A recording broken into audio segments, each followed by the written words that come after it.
Back when you watched the Stars and Stripes being lowered for the last time in Baghdad, were you confident in that moment that pulling out was the right thing to do?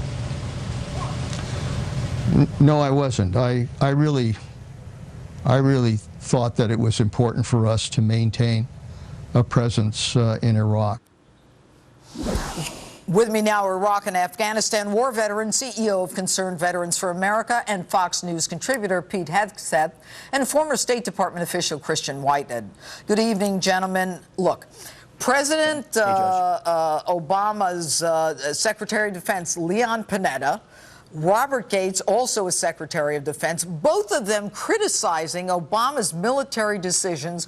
Why isn't he listening to these guys, both of whom he put in place? Pete, I'll start with you.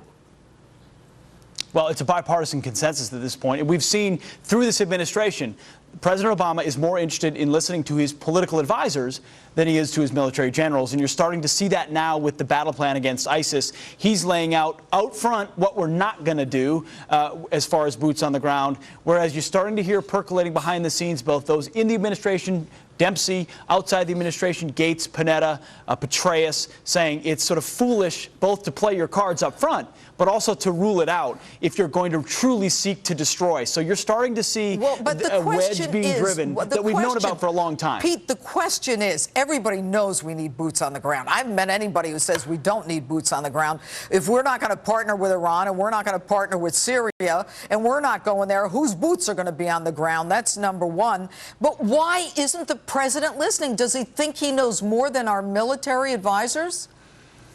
You know what? I'll tell you this. For President Obama, Iraq is a four-letter word, and not just Iraq, but it is a place he refuses to want to go back to. I mean, he staked his presidency, even as a candidate, before the war, on the fact that he was going to end the war in Iraq. He wants to continue to say, I ended the war. So regardless of the situation now, I think he sees his legacy as a war ender in Iraq, and that's what he cares about. Politics. And so he's trying to do everything he can to maintain that stance. Christian, what say you on this? Just quickly, why is he not listening?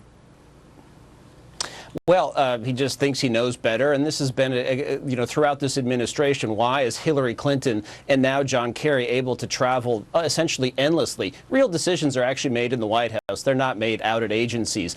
And the fact that his cabinet is constantly traveling is part of the symptom that they're just not being listened to. They're not involved. It comes down to Valerie Jarrett. It comes down to Susan Rice. It's really just Obama's very tight inner circle of sycophants giving him ideas, and none of these people have really any experience or any decent track record on military affairs or strategic affairs. Clearly, but even the generals are saying the Iraqis that, and the moderate Syrian rebels, they can do, they're saying they're not 50% up to the task. But my question is, how do we know who's moderate and who isn't moderate, Pete? I don't know that we do fully, and that's why there's a lot of people of mixed minds about the training and arming of the Free Syrian Army. Listen, we need someone to be in Syria taking the fight to folks like ISIS, al-Nusra Front, and because we've said Assad's got to go, it's not going to be him. So Congress is looking, and Congress passed a bill to train them and authorize them. But it's not clear, Judge, it just isn't, that these are folks who are moderate or that they're anything more than a shell force. It's not a short-term answer. It's a long-term approach that won't manifest itself in defeating ISIS. So we can't know, Judge. Christian, we really can't. Do? And we don't have a perfect track record on that. Do they just show up, Christian, and say, hey, I'm a moderate, and we give them a grenade launcher?